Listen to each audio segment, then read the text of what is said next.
আমরা পশ্চিমবঙ্গের রাজনৈতিক সংস্কৃতি পরিবর্তনের চেষ্টা করেছি।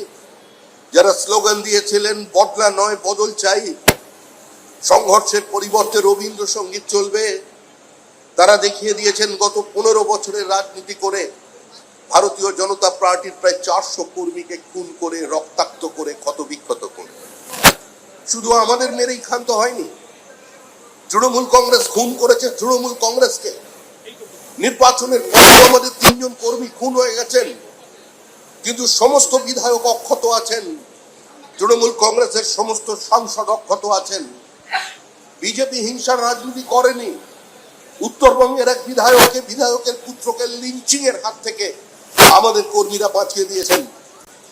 যে অত্যাচার তারা করেছে, যে নির্মম ভাবে এই কলকাতার বুকে একজন সন্তোষ ট্রফির ফুটবলার, বাবা প্যারালিটিক, মা লোকের বাড়িতে রাঁধুনির কাজ করেন, শুধুমাত্র বিজেপির বুথে বসার অপরাধে তার 2টো হাত ভেঙে দেওয়া হয়েছে, সাঁড়াশি দিয়ে তার নখটা উপড়ে ফেলে দেওয়া হয়েছে।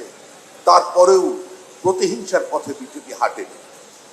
দু একটি জায়গায় বিচ্যুতি হয়েছে, আমাদের কর্মীরা আবেগপ্রবণ হয়ে হয়তো একটু কারোর দরজায় তালা লাগিয়েছেন, কিন্তু পশ্চিমবঙ্গে সংঘর্ষ মুক্ত করতে আমরা এখনো এই অবস্থায় রেখে দিয়েছি।